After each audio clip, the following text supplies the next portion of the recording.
The woman rushed to the police early in the morning, accusing a little boy of fraud. She claimed she was only 18, yet the boy chased her on the street calling her mom. Before the cops could speak, the boy awkwardly said, "Maybe mom's gone crazy." Turns out, minutes earlier, the woman convulsed like a zombie, scaring the passers-by half to death. But she didn't transform. She woke up and tried to run. The boy grabbed her tight, shouting not to abandon him. The woman was dumbfounded, thinking scams now started this young. But the boy wouldn't let go. Helpless, she called the police. The cops asked for her details. Confidently, she declared she was 18. The officer was stunned.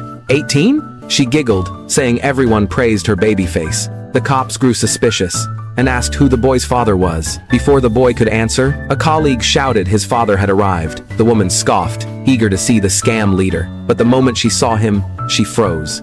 The boy's father was her lifelong enemy. She couldn't believe her eyes. Then suddenly, she laughed bitterly, saying he looked just like her shameless old friend. But the man ignored her, coldly telling the cops, "This is my wife and my child." The woman exploded, shouting he was crazy. But the man sneered, "We've known each other for 30 years. Stop pretending." Hearing that, she was stunned. She checked her phone. It was the year 2025. She realized she had time traveled. 8 years into the future, she had married her worst enemy, and even had a child with him, but her memory stopped at the age of 18. Just then, a girl screamed, "Isn't that the richest man in the city?" The woman stared in disbelief. "He got rich, and even looks handsome now." But the man ignored her again, picked up the child, and walked away. As she daydreamed about her perfect new life, the man cut her down coldly. "If you want to cheat, don't bring the kid." Her eyes widened in shock. What kind of twisted vocabulary is this? But she quickly comforted herself. "If I cheated with the kid around, that just means I'm a good mom." She tried bonding with her son, but the boy shivered, saying his mom had never been this gentle, so she must be plotting something again. The woman was left doubting. What kind of person had her 30-year-old self become? Then, the woman returned home after one night away, and felt like a country bumpkin entering the city. Servants bowed and called her madam, leaving her completely stunned. The moment she stepped into the room, a painting nearly knocked her down. She gasped. Wasn't this supposed to be in a museum? Everyone stared at her like she'd lost her mind. The billionaire and the boy just stared in confusion.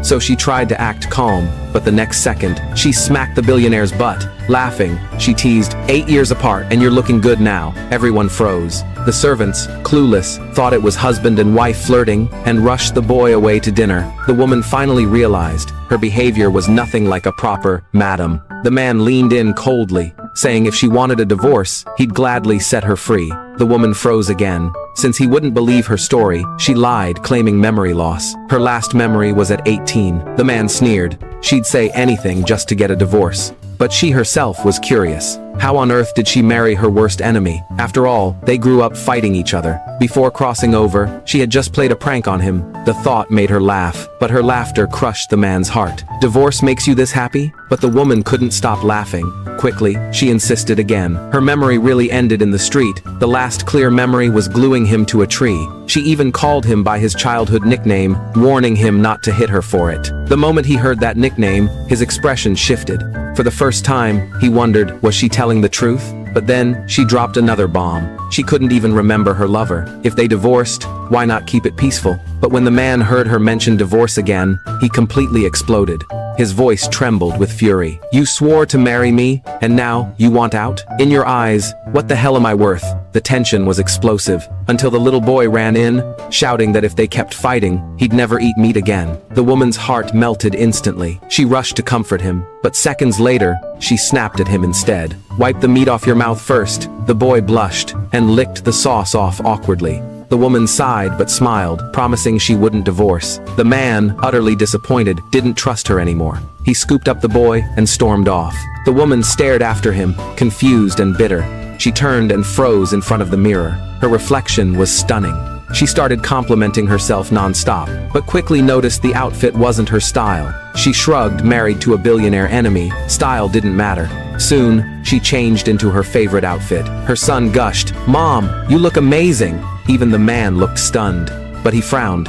She'd changed style before to impress her lover. Now she wore her old romantic style. Did this mean her lover changed tastes? Then she noticed her son's collar was messy. She bent down to fix it, but the boy dodged, reminding her she once yanked him by the collar to stick him to a tree. Suddenly, she realized her reputation was even worse than she imagined. Just then, a servant approached. The woman called her over, curious. The servant trembled, almost dropping everything. It was obvious the old woman had been harsh to the staff. The woman asked about her affairs. The servant blushed, pointing to her phone. She grabbed the phone and froze. Her lover was a poor student her family had funded. Scrolling through his messages, she cringed. She realized she not only abandoned her billionaire husband, but had been a total simp.